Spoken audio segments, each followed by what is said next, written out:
পরিবর্তিত রাজনৈতিক পরিস্থিতিতে এবং পশ্চিমবঙ্গ যেন পশ্চিম বাংলাদেশ না হয়ে যায় এবং সার্বিকভাবে বর্তমান প্রজন্ম যেভাবে অত্যন্ত দৃঢ়তার সঙ্গে দ্রুততার সঙ্গে ধ্বংসের দিকে এগিয়ে যাচ্ছে, সেটা সকলকেই ভাবিয়েছে।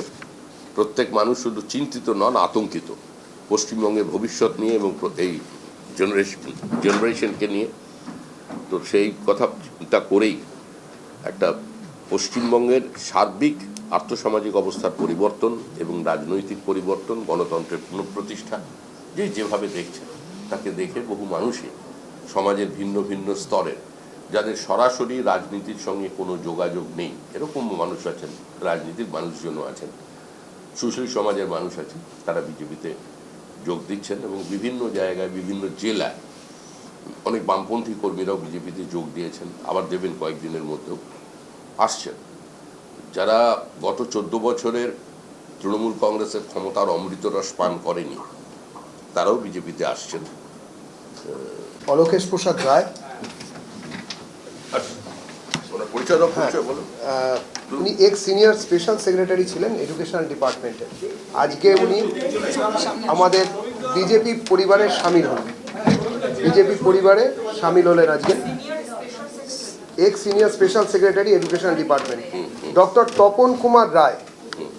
তপন কুমার রায় বর্ধমানের মানুষ, উনি একজন গাইনোকোলজিস্ট, ডিজিও, উনি আজকে জয়েন করছেন।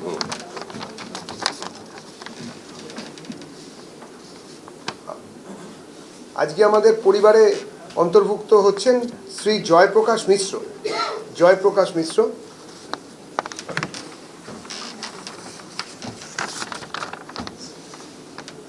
জয়প্রকাশ মিশ্র রাজনৈতিক পরিবারের মানুষ। জয়প্রকাশ মিশ্রের বাবা ট্রেড ইউনিয়নিস্ট ছিলেন। 1966 সালে ঘনশ্যাম মিশ্র নৃশংসভাবে খুন হন। উনি আজকে আমার উপরে আছেন। भारत माता की जय, वंदे मातरम, वंदे मातरम, भारतीय जनता पार्टी जिंदाबाद, जिंदाबाद जिंदाबाद, बीजेपी जिंदाबाद, जिंदाबाद जिंदाबाद। साल के एक इंसान की आत्महत्या हुई है, पर पुलिस थाने में एक एफआईआर हुआ है भारतीय चुनाव अधिकारी के ऊपर। पश्चिम बंगाल में कुछ भी हो सकता है, सबसे आगे पश्चिम बंगाल है,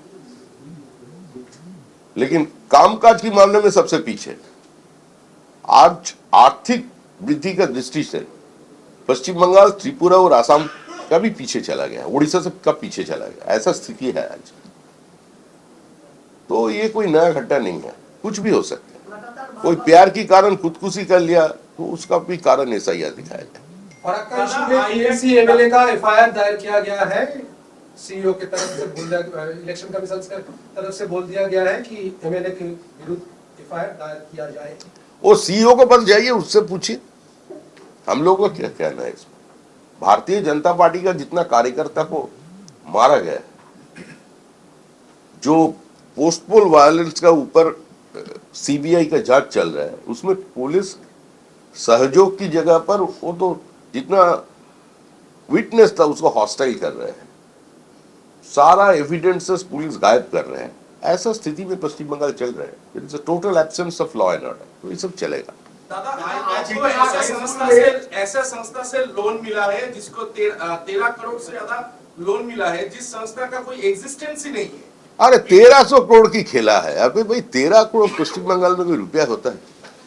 सर पालंग का नीचे से यहाँ 50 करोड़ निकलता है, उसमें इतना आप लोग तामझाम का बाद सिर्फ 13 करोड़ ठीक ठाक से अगर जांच हो जाए तो देखिएगा 1300 करोड़ निकालेगा उससे। हाई स्कूल में कुछ लोग इटाहार हाई स्कूल उत्तर दिनाजपुर, उसके अंदर कुछ लोग चले गए, तोड़फोड़ किया, लेडी एईआरओ को भी इंजुरी हुआ है।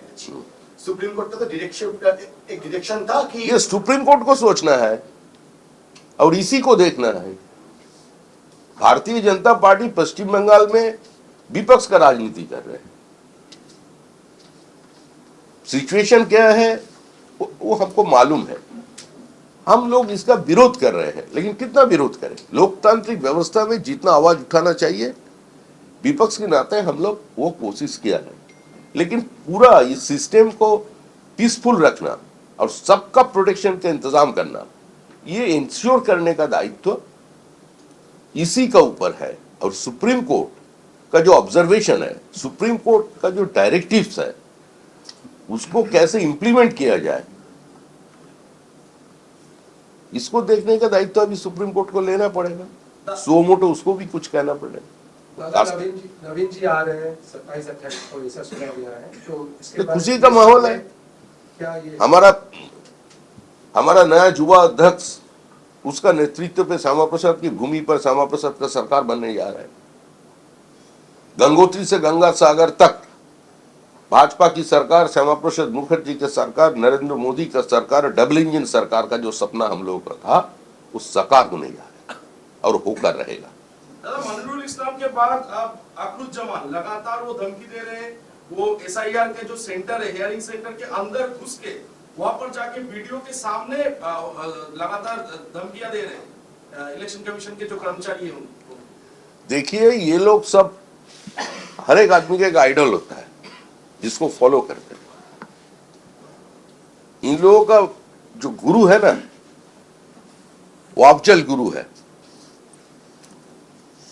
मौलाना अबुल कलाम आजाद भी नहीं, आपका काजी नजरुल इस्लाम भी नहीं, सैयद मुस्तफा अली भी नहीं। तो ये लोग उसी पंक्ति में चले गए। और पश्चिम बंगाल का जो सत्तारूढ़ पार्टी है, वो चाहते हैं पश्चिम बंगाल के हर अल्पसंख्यक वो लोगों को फॉलो करे। और टुकड़े टुकड़े गैंग, भारत के टुकड़े होंगे इंशाल्लाह इंशाल्लाह, यही बोलने वाला लोग अभी तृणमूल में घुस गए और तृणमूल इसका कब्जे में चले गए। अभी खुद मुख्यमंत्री अगर मैदान में आकर इसको रोकना चाहे तो भी कुछ नहीं होगा। ममता बनर्जी काफी सारे कविता लिख रहे हैं एसआईआर के ऊपर, क्या कहना चाहिए? तो ममता बनर्जी कवि है, एक राज्य की मुख्यमंत्री इतना सारे कविता लिख रहे हैं, तो बंगाल वासी के लिए सबसे खुशी का खबर है। पूरा देश का नजर पश्चिम बंगाल के ऊपर है। रविंद्रनाथ की भूमि पे जन्म लेने वाला ममता बनर्जी आज रविंद्रनाथ से सम्मान बढ़ा है। तो ये पश्चिम बंगाल का भूमि तो कविता का भूमि है। ये रविंद्रनाथ, जीवनानंदो, ये सारे से प्रभावित है। लेकिन वो चैलेंज कर देता बीच बीच में। रविंद्रनाथ का जो पुत्र का देहांत हो गया था, तो आने का समय ट्रेन में बोलपुर से आने का समय उन्होंने कविता ही लिखा था। तो आप जो पश्चिम बंगाल जब जल रहे हैं, जब पश्चिम बंगाल को जला रहे हैं लोग, जब पश्चिम बंगाल का स्थिति इतना बिगड़ गया, उस समय मुख्यमंत्री भी कविता लिख रहे हैं, अच्छा ही कर रहे हैं। रविंद्रनाथ गीतांजलि लिखा, उन्होंने कथांजलि लिख दिया। अभी गाना भी लिखेंगे, थोड़े दिन के बाद वो गाना भी लिखेंगे, सुर भी वही देंगे। कोई आपका चिंता का विषय नहीं। लेकिन मुख्यमंत्री ने ये भी कही है कि वो एक पेंटर भी है और वो पेंटिंग भी करे, और लेकिन बाहर नहीं है। अभी बाहर लोग सब जेल का भीतर है। नहीं, और उनकी पेंटिंग जिन लोगों ने खरीदा था, उन लोगों के पास भी सीबीआई यानी कि सेंट्रल एजेंसी को भेजा गया था। जिन्होंने उनकी पेंटिंग खरीदे थे, उन लोगों के पास भी सेंट्रल एजेंसी, सीबीआई जैसा सेंट्रल एजेंसी को भेजा गया था। इसको ये जाकर सेंट्रल एजेंसी से पूछे, तो ऐसा लोग माने मुख्यमंत्री इतना सुंदर उन्होंने चित्र बनाया, जो वही लोग उस चित्र खरीदा। तो पश्चिम बंगाल में बहुत कुछ हो सकता है। सब चीज का जवाब भाजपा ऑफिस में नहीं है। You have to try our limitations also. Actually, I am incompetent to reply this kind of question. इस माहौल में तृणमूल कांग्रेस एसआईआर विरोधिता कर रहे हैं। इसी माहौल में आज स्पेशल ऑब्जर्वर के साथ सीईओ का बैठक, ये कैसा लग रहा है? हम लोगों को इससे कुछ लेना देना नहीं है। हम लोगों को बात एकदम स्पष्ट है, जो हमारा BLA 2 फॉर्म 7 सबमिट करने का मौका वो चाह रहे हैं, वो करने दीजिए।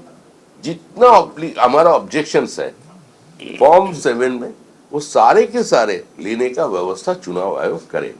ये व्यवस्था पूरा नहीं करके पश्चिम बंगाल में चुनाव नहीं होंगे, ये हमारा मांग है। No SIR, no vote.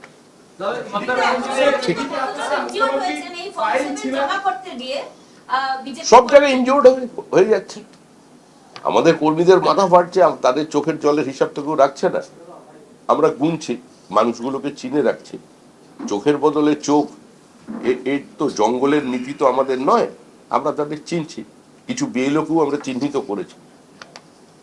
কিছু WBCS অফিসারকেও আমরা চিহ্নিত করেছি, তাদেরও এখনো সার্ভিস, কারো 15 বছর বাকি, কারোর 18 বছর বাকি, তাদেরও আমরা চিহ্নিত করে রেখেছি, তাদের বাড়ির ঠিকানাও আমরা জানি। একটু অপেক্ষা করুন, ব্যবস্থা এদের বিরুদ্ধে হবে। স্বরাষ্ট্রমন্ত্রী আবার আসবেন বলে শোনা যাচ্ছে। হ্যাঁ? স্বরাষ্ট্রমন্ত্রী আবার আসছেন, স্বরাষ্ট্রমন্ত্রী আবার আসছেন। পশ্চিমবঙ্গটা কি ভারতবর্ষের বাইরে নেই? স্বরাষ্ট্রমন্ত্রী নিজের দেশের কোন প্রান্তে কখন যাবেন এটি তো স্বাভাবিক, আর আসবেন না কেন? না কবে আসবে? আমাদের তো এখানে অন্য কোনো কেরল লাইন, বেঙ্গল লাইন বলে কিছু নেই, একটাই line, BJP line, double engine line. শুধু স্বরাষ্ট্রমন্ত্রী আসবেন, রক্ষামন্ত্রী আসবেন, অর্থমন্ত্রী আসবেন, সমবায় মন্ত্রী আসবেন, বস্ত্রমন্ত্রী আসবেন, সবাই আসবেন, মিলেমিশে করি কাজ। কবে আসবে? বলিউডের বিরুদ্ধে কি কোনো ব্যবস্থা হবে আদৌ? হুম শুনতে আপনি কি মনে করছেন যে এই যে এফআইআর করতে বলছে, একজন বিধায়ক দাঁড়িয়ে থেকে করছে, এদের বিরুদ্ধে কোনো ব্যবস্থা কি নেবে? তৃণমূল সরকার কোনো ব্যবস্থা নেবে না বলেই আমরা বিশ্বাস করি। এটা কোনো সাংবিধানিক সংকট নয়, এখানে কোনো সাংবিধানিক ব্যবস্থা বলে কিছু নেই। Constitution doesn't exist in West Bengal. এটা হচ্ছে বর্তমান পশ্চিমবঙ্গের অবস্থা, এবং সেক্ষেত্রে তার দায়িত্ব নিতে হবে সংবিধানকেই। যারা সংবিধানের কাস্টোডিয়ান তারা চিন্তা করুন, ইসিকে চিন্তা করতে দিন। दादा ईडी के डायरेक्टर आज कोलकाता अच्छा। में आए, उसी समय जब ममता बनर्जी कुछ दिन पहले ईडी के हाथों से फाइल भी छीन ली थी। हाँ।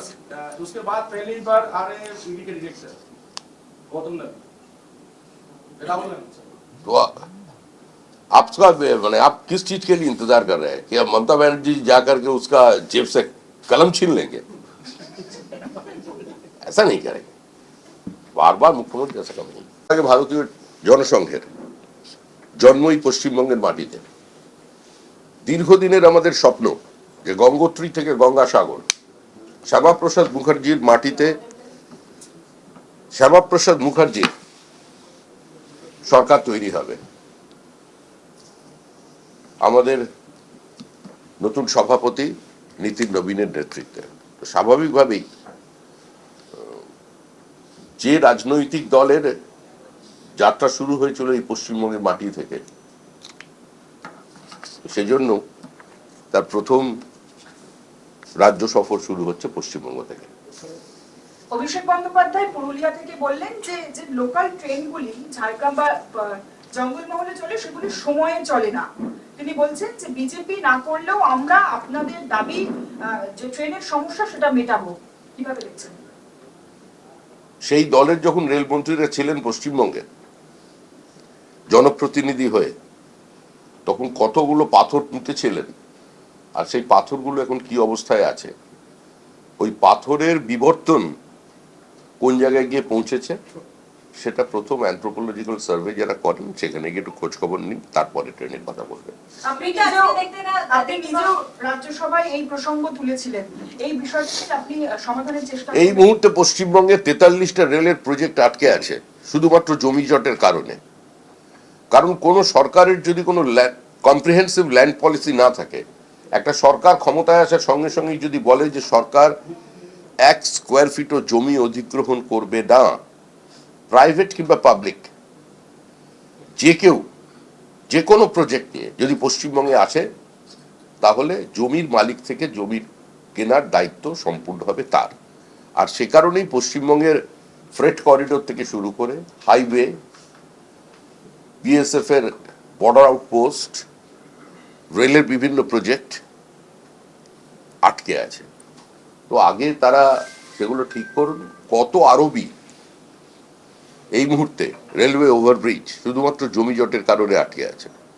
প্রত্যেকটা মিটিংয়ে রেলের সঙ্গে যারা তৃণমূলে নির্বাচিত জনপ্রতিনিধি আছেন, যারা সাংসদ আছেন, তারা সেই প্রশ্ন তোলেন, কিন্তু উত্তর একটাই যে আমাদের কাছে জমি জটের কারণে করতে পারছি না। এক্ষেত্রে রাজ্য সরকারের যে নির্দিষ্ট ভূমিকা থাকার কথা তারা সেটা পালন করছে না।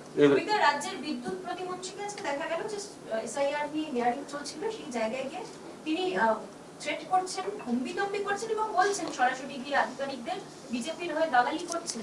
এই ভাষা প্রয়োগ, হুমকি দেওয়া এবং এসআইআর এর শুনানি করার প্রতিদিন তৃণমূলে মুখ্যমন্ত্রী, ক্যাবিনেট মন্ত্রী, প্রতিমন্ত্রী, নেতা, পঞ্চায়েত প্রধান, পঞ্চায়েতের উপপ্রধান, এর মধ্যে কোনো পার্থক্য নেই। তৃণমূলের এটা ঘোষিত এজেন্ডা যে তারা এসআইআর প্রক্রিয়াকে সুষ্ঠুভাবে সম্পূর্ণ হতে দেবে না, বাংলাদেশি জিহাদিদের নাম, রোহিঙ্গাদের নাম, মৃত ভোটারদের নাম, ভোটারদের নাম রেখেই তারা নির্বাচনে যাবে। তো সেক্ষেত্রে একজন প্রতিমন্ত্রী সেটা দলের দায়িত্বই পালন করছে, এটা আশ্চর্যের কিছু হওয়ার নেই। এসআইআর এর এই প্রসেস, সেই প্রসেসটা শেষ হতে মনে করা হচ্ছে আরো অনেক সময় লাগবে। সেক্ষেত্রে নো এসআইআর নো ভোট। পশ্চিমবঙ্গে নির্বিঘ্নে এসআইআর কে সম্পূর্ণ করতে দিতে হবে। আমাদের বিএলএ2রা যে ফর্ম 7 জমা করতে গিয়ে আজকে আক্রান্ত হয়েছেন, রক্তাক্ত হয়েছেন, বাড়িতে আগুন লাগিয়ে জীবন্ত পুড়িয়ে মারার প্রচেষ্টা চলেছে, যেভাবে বিডিও অফিস ভাঙচুর হয়েছে, যেভাবে রাস্তা অবরোধ করে টায়ার জ্বালানো হয়েছে, যেভাবে বিএলওদের দিয়ে পরিকল্পিতভাবে ভুল তথ্য আপলোড করে সমাজে প্রতিষ্ঠিত কিছু ব্যক্তিকে আজকে হয়রানি স্বীকার করতে বাধ্য করা হয়েছে। আজকে যেভাবে বহু পরিচিত নাম, যাদের নাম নিয়ে কোথাও কোনো প্রশ্ন থাকার কথা নয়, কিন্তু তৃণমূল কংগ্রেস পরিকল্পিতভাবে বৃদ্ধ মানুষদের নামের পাশে এমন কিছু জুড়ে দিচ্ছে বিএলওদের দিয়ে, কিছু সাহিত্যিক, কিছু কবির নামের সঙ্গে এমন কিছু তথ্য আপলোড করিয়ে দিচ্ছে, যার কারণে তারা ওই শুনানিতে যেতে বাধ্য হচ্ছেন। যদিও প্রসেসটা মসৃণ, আমাদের দলেরও পদ্মভূষণ স্বপন দাশগুপ্ত তিনিও গিয়েছিলেন শুনানিতে। একজন ক্রিকেটারকে দেখলাম, মোহাম্মদ সামি, তিনি খুব সুন্দর কথা বললেন, বেশ ভালো লাগলো, যেটা দেশের জন্য হচ্ছে। আমি এসেছি, কোথাও কোনো সমস্যা হয়নি, প্রত্যেকটা মানুষকে আসতে হবে, কিন্তু যেভাবে এই বৃদ্ধ মানুষজনকে হয়রানি করতে হচ্ছে, এটার জন্য দায়ী সম্পূর্ণভাবে তৃণমূল কংগ্রেস, এবং এটা দেখার দায়িত্ব নির্বাচন কমিশনের। বিজেপি করার অপরাধে জ্যান্ত পুড়িয়ে মারার চেষ্টা হয়েছে বাঁকুড়াতে। বিরোধী দলনেতাকে কুচবিহারের মগরাহাটে প্রাক্তন সাংসদ এবং কেন্দ্রীয় মন্ত্রী নিশীথ প্রামাণিকের সঙ্গে একই গাড়িতে দরজা বন্ধ করে পেট্রোল ছিটিয়ে পুড়িয়ে মারার চেষ্টা এর আগে হয়েছে। তো যে রাজ্যে বিরোধী দলনেতাকে পুড়িয়ে মারার চেষ্টা হয়, তো সে রাজ্যে বিজেপির নেতাদেরও পুড়িয়ে মারার চেষ্টা হবে। এর মধ্যেই আমরা রাজনীতি করছি। তৃণমূল তো তৃণমূল কংগ্রেসকে পুড়িয়ে মারছে। বকটুয়ে যে পরিবার মারা গিয়েছিল, যে মহিলারা মারা গিয়েছিল, যে শিশু জীবন্ত পুড়ে মারা গেল পুলিশের উপস্থিতিতে, পুলিশের বদান্যতায় এবং অনুপ্রেরণায়, তো তারাও তো শোনা যায় তৃণমূল কংগ্রেসই করে, এবং তাদের টাকা দেয়া হয়েছে তো ওই মিড ডে মিলের টাকাটাকে সাইফন অফ করে নিয়ে গিয়ে।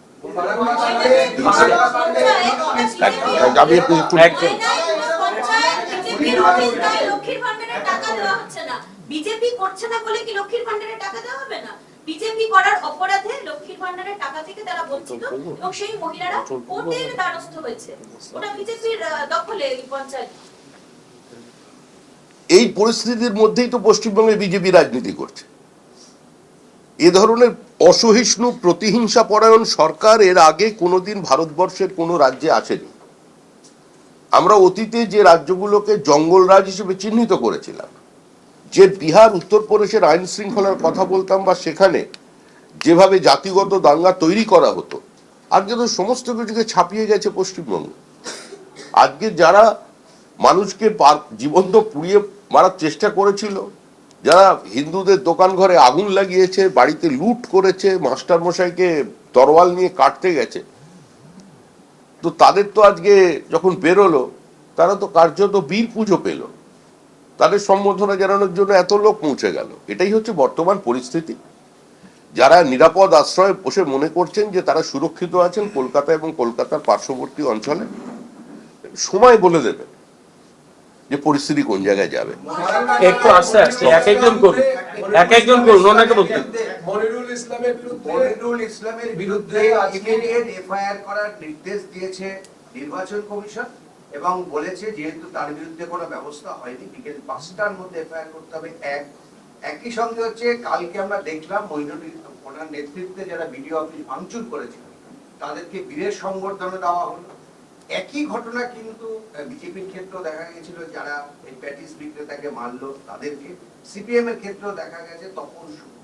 এরাই কি আজকের দিনে হিরো পলিটিক্সে, যারা এই ধরনের ঘটনা ঘটায়? সিপিএম আর তৃণমূলের বিষয়টা আপনাদের সঙ্গে বুঝে নেবেন, কারণ ওরা যখন ওই ফিশ ফ্রাই খায়, ওপরতলায় গিয়ে, বা যখন দিল্লিতে একই সঙ্গে বসে ইডি সিবিআই এর অতি সক্রিয়তার বিরুদ্ধে পার্লামেন্ট থেকে ওয়াকআউট করে, ওরা ওদের বিষয়টা বলতে পারে। আমরা আমাদের বিষয় বলতে পারি। যে ঘটনা ঘটেছিল ওই প্যাটিস বিক্রেতাকে কেন্দ্র করে, সেটা সম্পূর্ণ একটা বিচ্যুতি। দল এ ধরনের কাউকে সমর্থন করে না, কিন্তু সেখানে অতি সক্রিয়তা, তাকে আটকে রাখা, সেগুলো সমর্থনযোগ্য নয়। যেভাবে মেসিকে কেন্দ্র করে, মেসি লুট করাকে কেন্দ্র করে যে এতগুলো মানুষকে, ছেলেকে গ্রেপ্তার করা হলো, উচ্চশিক্ষিত, তারা উচ্চ পদে প্রতিষ্ঠিত, আবেগের বশে করেছে। কেন করবে না? 10,000 টাকা দিয়ে টিকিট কেটেছে, তারা 200 টাকার বোতলে জল খেয়েছে, 100 টাকার চিপস খেয়েছে। আর যখন রাজ্য পুলিশের ডিজি তিনি বললেন তার নির্দিষ্ট সীমার মধ্যে এদের টাকা ফেরত দিয়ে দেওয়া উচিত, তখন দেখলাম তো ডিজিকেও শোকজ করা হলো। কিন্তু এখন পর্যন্ত টাকা ফেরত দেওয়ার কোনো কথা আর কোনো জায়গা থেকে শোনা যাচ্ছে না। এবং মেসির মতো একজন সেলিব্রিটি, সে বিনা টাকায় একদম ভালোবেসে বাংলার লক্ষ্মীর ভান্ডার দেখবার জন্য, কিংবা ওই আরো কিছু আছে বিভিন্ন শ্রী প্রকল্প দেখবার জন্য তো বেড়াতে আসেনি। তাকে অতগুলো টাকা কে দিয়েছিল? এই টাকার সূত্র কি? কোথা থেকে এত টাকা তাকে পেমেন্ট করা হলো? শুধুই কি অর্গানাইজার? এবং মোহনবাগানের সঙ্গে খেলার কৌলিন্য অর্জন করলো আরেকটা রাজনৈতিক, মানে আরেকটা ফুটবল ক্লাব, কি করে করলো? এটা তো বিষয়টা আগে দেখা দরকার। হ্যাঁ, প্রথম কথা হচ্ছে, আমরা বারবার বলছি যে এসআইআর চলছে, এটা সম্পূর্ণভাবে ইলেকশন কমিশনের একটা প্রক্রিয়া। এসআইআর 12 রাজ্যে হচ্ছে, কিন্তু পশ্চিমবঙ্গে আগুন জ্বলছে, টায়ারে আগুন লাগানো হচ্ছে, মারধর করা হচ্ছে, বিএলও স্বামীর উপরে প্রাণঘাতী হামলা হচ্ছে, বিএলওদের দিয়ে ভুল তথ্য সিস্টেমে আপলোড করানো হচ্ছে। এটা চলছে। আমরা আমাদের অভিযোগ নির্বাচন কমিশনকে জানিয়েছি। এগুলো দেখবার দায়িত্ব নির্বাচন কমিশনের, বিজেপির নয়।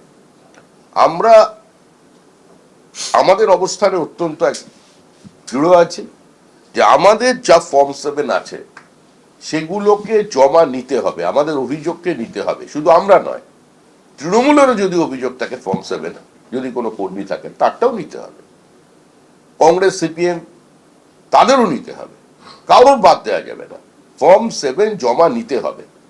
ফর্ম 7 জমা না নিলে, ফর্ম 6 আপলোড না করা হলে এসআইআর এর এই হওয়ার কোনো অর্থ নেই। আর এসআইআর না করে পশ্চিমবঙ্গে কোনো নির্বাচন হবে না, এটাই আমাদের অবস্থান। No SIR, no vote. মুখ্যমন্ত্রী বলছেন যে এসআইআর নিয়ে হ্যারাসমেন্ট করা হচ্ছে। দুদিনে তিনি এসআইআর সংক্রান্ত 26টা কবিতা লিখেছেন, যেটা এবার বই মেলায় বেরোবে। 153টা উনি বই লিখে ফেলেছেন, এবার 9টা বেরোবে, আর 26টা কবিতা এসআইআর সংক্রান্ত। প্রচুর বিক্রি হবে। সামনে নির্বাচন আছে। যে সমস্ত এমএলএরা মনে করছেন যে তাদের নামটা সর্বভারতীয় তৃণমূল কংগ্রেসের ভোটার লিস্ট থেকে কাঁচি হয়ে যেতে পারে, তারা, তাদের অনুগামীরা ব্যাপকভাবে কবিতার বই কিনবেন। এগুলো হয়। এটা পশ্চিমবঙ্গে কোনো নতুন কিছু নয়। গণশক্তির যে পাবলিকেশন ছিল, গণশক্তির বিক্রির যে ভলিউম ছিল, যে সংখ্যা ছিল, সিপিআইএম ক্ষমতা থেকে চলে যাবার পর সেটা কোথায় এসে দাঁড়িয়েছে? এসআইআর এর চরম বিরোধিতার মধ্যেই আজকে স্পেশাল রোল অবজারভারের সঙ্গে বৈঠক করছেন সিইও। স্পেশাল রোল অবজারভার, দেখুন, ওই স্পেশাল হোক আর ওই একেবারে সুপার স্পেশাল হোক, এসব নিয়ে আমাদের কোনো মাথা ব্যথা নেই। আমাদের অবস্থা অত্যন্ত স্পষ্ট। জ্ঞানেশ কুমার কলকাতায় আসুন, পশ্চিমবঙ্গে আসুন। উনি এসে ডায়মন্ড হারবারে ডায়মন্ড চক দেখুন, উনি মুর্শিদাবাদে আসুন, বেলডাঙ্গায় আসুন, মাথাভাঙা, দিনাটা, শীতলকুচিতে যান, উনি উত্তর 24 পরগনায় যান, উনি নিজে অবস্থা দেখুন। এসআইআর এর নামে পশ্চিমবঙ্গে যেটা চলেছে সেটা ভারতবর্ষের অন্য কোনো প্রদেশে হচ্ছে না। তৃণমূলের সব কথার ভাই উত্তর, না না, সব কথা তৃণমূলের উত্তর দেবে। আমি যদি এখন বলি মুখ্যমন্ত্রী মুড়ি খান কেন, এটা কোনো কথা হলো? মানুষ কি খাবে কি না খাবে, মানুষ কি খাবে না খাবে সেটা মানুষের উপরেই ছেড়ে দেওয়া ভালো। আর যে কর্তৃপক্ষ চালাচ্ছে তাদের বলুন কি, আমরা ঠেকা নিয়েছি নাকি কে আপনি চিকেন খাবেন না মাটন খাবেন সেটা বসে বিজেপি অফিসে ঠিক হবে? কর্মবিরতি তারা করছে, তো সেখানে স্বাস্থ্য ব্যবস্থা একটা ভেঙে পড়ার আশঙ্কা থাকছে। আশা কর্মীরা প্রতারিত হয়েছেন, তাদের মিথ্যা প্রতিশ্রুতি দেওয়া হয়েছিল, বিভিন্ন কাজে তাদের ব্যবহার করা হয়েছে। আশা কর্মীদের যে আন্দোলন তাদের জন্য আমরা সলিডারিটি জানাচ্ছি এবং আমাদের ঘোষণাপত্র আসছে এবং আমাদের নির্বাচনী যে ম্যানিফেস্টো সেখানে আমরা আশা কর্মীদের ন্যূনতম বেতনটা ধার্য করে দেবো। ওই কয়েক মাস ওদের একটু কষ্ট করতে হবে, তারপর ঠিক হয়ে যাবে।